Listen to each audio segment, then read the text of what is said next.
Please हमारा Telegram channel ज़रूर से सब्सक्राइब करें। डिस्क्रिप्शन बॉक्स में आपको उसका लिंक मिल जाएगा।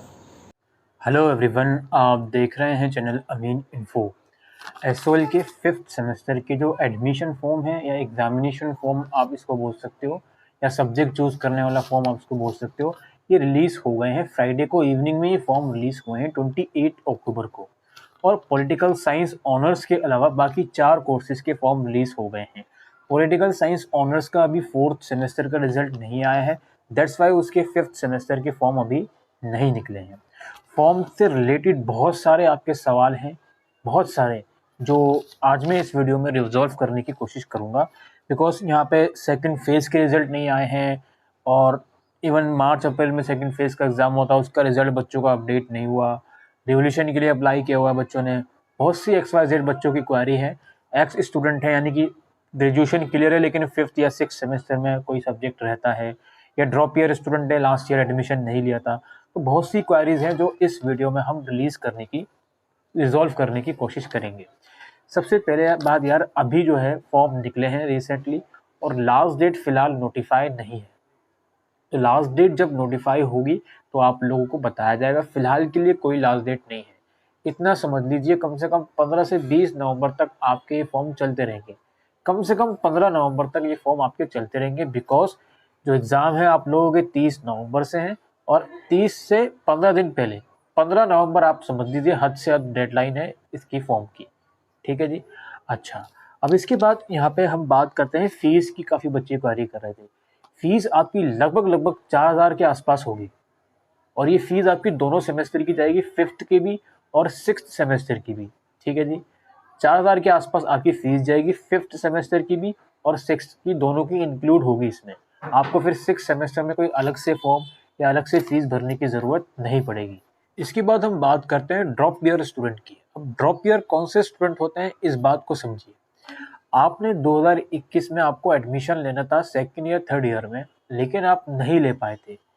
अब आप 2022 में अपना एडमिशन लेना चाहते हो और अपनी ग्रेजुएशन को रिकंटिन्यू करना चाहते हो। आपने चाहे फर्स्ट ईयर करके ड्रॉप कराओ या फर्स्ट एंड सेकंड ईयर करके ड्रॉप किया हो, अब आपको री एडमिशन लेना है। तो उसके लिए फॉर्म कहाँ आएंगे? उसके लिए फॉर्म आपके डैशबोर्ड में ही आएंगे। हो सकता है अभी आपके डैशबोर्ड में फॉर्म नहीं शो हो रहे हो, जब भी शो होंगे आपको डैशबोर्ड में देखने को मिल जाएंगे। तो प्लीज़ डैशबोर्ड चेक करते रहिए।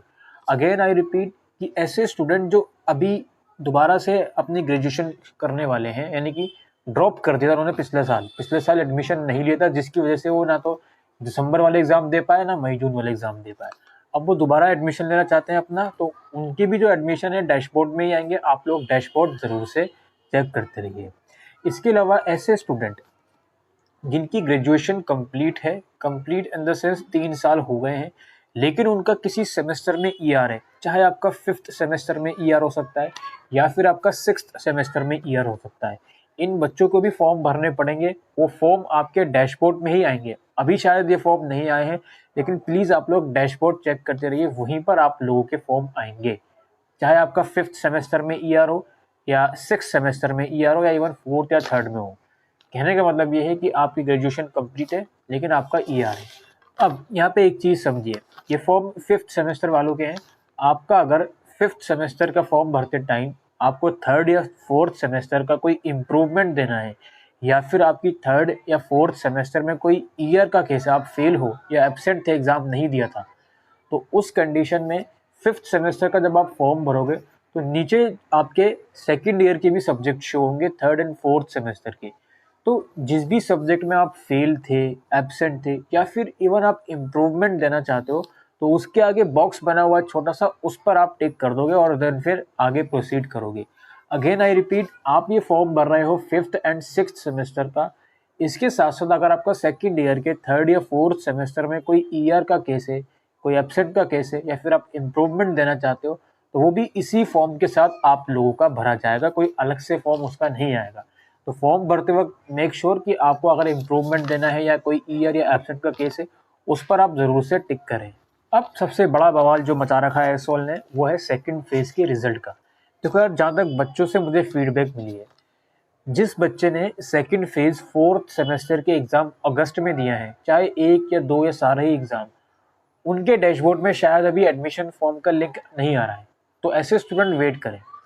अगर आपने सेकंड फेज का एग्ज़ाम अगस्त में दिया है, कोई सा भी, चाहे 1 हो या 2 हो, और आपके डैशबोर्ड में एडमिशन फॉर्म का लिंक नहीं आ रहा तो वेट करें, और अगर आ रहा है एडमिशन फॉर्म का लिंक तो उस कंडीशन में अभी आप फॉर्म नहीं भरें। सेकंड फेज का रिजल्ट हो सकता है नेक्स्ट वीक या नेक्स्ट टू नेक्स्ट वीक आ जाए, उस चीज़ का आप लोग इंतज़ार करें। सिमिलरली, अगर आपने मार्च अप्रैल 2022 में थर्ड सेमेस्टर का एग्ज़ाम सेकंड फेज में दिया था और आपका उसमें एब्सेंट मार्क है, वो रिजल्ट अभी तक ठीक नहीं हुआ, एसओएल की तरफ से ये बोला जा रहा था कि 20 अक्टूबर या 25 अक्टूबर तक वो रिजल्ट ठीक हो जाएगा, लेकिन रिजल्ट ठीक हुआ नहीं है। ऐसी कंडीशन में फ़िलहाल के लिए आप वेट करें। अगेन आई रिपीट, अगर आप फिफ्थ सेमेस्टर का फॉर्म भर रहे हैं, आपका थर्ड सेमेस्टर का कोई एब्सेंट का केस है वो अभी तक रिजॉल्व हुआ ही नहीं, चाहे आपने सेकंड फेज में एग्जाम दिए हो थर्ड सेमेस्टर के मार्च अप्रैल 2022 में, या फिर इवन आपने दिसंबर 2021 में ही थर्ड सेमेस्टर के एग्जाम दिए हो, आप कैंपस भी गए थे, उन्होंने बोला कि यहाँ पर रोल नंबर लिख दो, रिजल्ट अपडेट हो जाएगा, लेकिन आज के टाइम पर भी रिजल्ट अपडेट नहीं हुआ है आपका और फिफ्थ सेमेस्टर के फॉर्म निकल गए हैं। तो ऐसी कंडीशन में क्या करना चाहिए, वेट करिए थोड़ा, हो सकता है वो जल्द ही आपका रिजल्ट अपडेट हो जाए, उसके बाद आप फॉर्म अप्लाई कर सकते हो। और जो बच्चे ऐसे हैं जिनका फोर्थ सेमेस्टर का रिजल्ट अभी हाल ही में आया था और उसमें एब्सेंट कर दिया था, मई जून में एग्जाम दिए थे, रिजल्ट में ही एब्सेंट कर दिया था, फिर वो अटेंडेंस शीट लेकर सबमिट करने गए, तो उनका रिजल्ट अभी तक भी अपडेट नहीं हुआ है। ऐसी कंडीशन में भी फिलहाल फॉर्म नहीं भरें, पहले रिजल्ट अपडेट होने दीजिए, उसके बाद आप फॉर्म भर देना।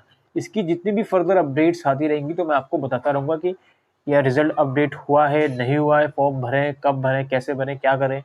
अभी फिलहाल इंतजार करें। जिन बच्चों का थर्ड और फोर्थ सेमेस्टर का स्टिल एब्सेंट वाली प्रॉब्लम सॉल्व नहीं हुई है, फिलहाल के लिए फॉर्म अभी नहीं भरे। ठीक, इसके बाद बात आती है रिवोल्यूशन की। काफ़ी स्टूडेंट ने फोर्थ सेमेस्टर के किसी सब्जेक्ट में रिवोल्यूशन के लिए अप्लाई किया हुआ है, वो फेल हो गए थे उस सब्जेक्ट में, तो उस कंडीशन में क्या करें। देखो यार, रिवोल्यूशन का रिजल्ट अप्लाई करने के कम से कम 2 महीने बाद आता है। अभी रिजल्ट फोर्थ सेमेस्टर का आई थिंक अक्टूबर के सेकंड वीक में ही आया है, तो आपके एग्जाम से पहले आपका रिवोल्यूशन का रिजल्ट आपको देखने को नहीं मिलेगा, सिंपल सी बात है। तो आप एक काम ये करो, आप फॉर्म भर दो फिफ्थ सेमेस्टर का, जिस भी सब्जेक्ट में आपने रिवोल्यूशन के लिए अप्लाई किया हुआ है वो सब्जेक्ट भी आप फॉर्म भरते वक्त ऐड कर दो। मान लेते हैं आपका रिवोल्यूशन का रिजल्ट आ गया, फॉर्म भरने के बाद, एग्जाम देने के बाद आपका रिवोल्यूशन का रिजल्ट आ गया, आप उसमें क्लियर हो गए, तो उस कंडीशन में क्या करना, आप एसओएल कैंपस जाना, उनसे बोलना कि सर ये मैम फॉर्म निकले थे तो हमको मजबूरन वो सब्जेक्ट ऐड करना पड़ा बिकॉज हमारे पास कोई ऑप्शन नहीं था। अब रिवोल्यूशन के रिजल्ट आ गया है तो मैं आपसे रिक्वेस्ट करता हूँ कि ये जो सब्जेक्ट हमने फॉर्म भरते टाइम ऐड किया था, जिसमें अब मैं पास हो गई हूँ या हो गया हूँ, इसको आप प्लीज़ हटवा दीजिए। तो आप कैंपस जाकर हटवा सकते हो, लेकिन उसकी जो फीस आप भरोगे फॉर्म भरते टाइम, ऑब्वियसली यार कुछ आप ईयर वाला सब्जेक्ट फॉर्म में ऐड करो तो उसकी कुछ एक्स्ट्रा फीस होगी, तो वो फीस रिफंड होगी या नहीं होगी वो कहने वाली बात है, वो बाद में पता चलेगा। लेकिन फिलहाल का जो प्रोसीजर है रिवोल्यूशन वाले कैंडिडेट्स का, वो मैंने आपको बता दिया, बिकॉज आप इंतजार नहीं कर सकते, रिजल्ट नहीं आएगा आपका दिसंबर से पहले, जनवरी से पहले। तो जिन बच्चों ने फोर्थ सेमेस्टर का रिवोल्यूशन के लिए अप्लाई किया हुआ है, वो फोर्थ सेमेस्टर का सब्जेक्ट ऐड करके, मतलब टिक करके अपना फॉर्म भर दे फिफ्थ सेमेस्टर का। इसके अलावा बात आती है हमारी एडमिशन फॉर्म के अंदर कुछ जनरल प्रॉब्लम है। एक तो मैंने आपसे पहले ही कहा था कि यार आप फॉर्म अभी निकले हैं, 3 से 4 दिन का इंतजार करें, उसके बाद ही फॉर्म भरें, लेकिन आप लोग सुनते तो हो नहीं। काफ़ी स्टूडेंट फॉर्म भरने इमीडिएटली फॉर्म भरने लग गए, उनको फॉर्म के अंदर काफ़ी प्रॉब्लम्स आ रही हैं। अगर आपका पॉपअप शो हो रहा है कि आपकी फीस नॉट डिफाइंड है, योर फीस और नॉट डिफाइंड, तो उस टाइम वेट करें, कुछ कर नहीं सकते।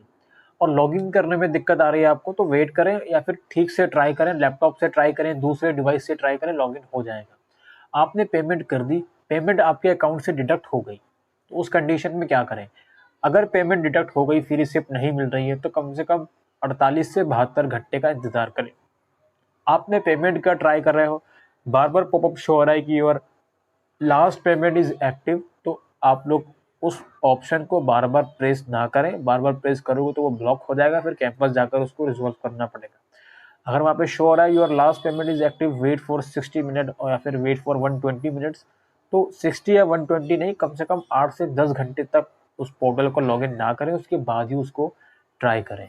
ठीक है, और काफ़ी सिंपल सा प्रोसीजर है, सिर्फ आपको सब्जेक्ट चूज़ करना है, प्लस कोई ईयर का केस है तो वो सब्जेक्ट चूज़ करना है, या इम्प्रूवमेंट का तो वो सब्जेक्ट चूज़ करना है, और सेव वगैरह करके पेमेंट कर देनी है, दैट्स इट।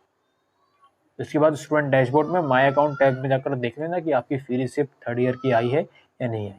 ठीक है, तो ये कुछ क्वेरीज जो बार बार बच्चों की आ रही हैं, मैं उम्मीद करता हूँ आपने अगर यहाँ तक भी वीडियो को देखा है तो आपके मन में जितने भी संदेह हैं फॉर्म को लेकर वो क्लियर हो गए होंगे। तो आई होप दोस्तों आपको ये वीडियो यूजफुल लगी हो, वीडियो को शेयर करिएगा। Thank you.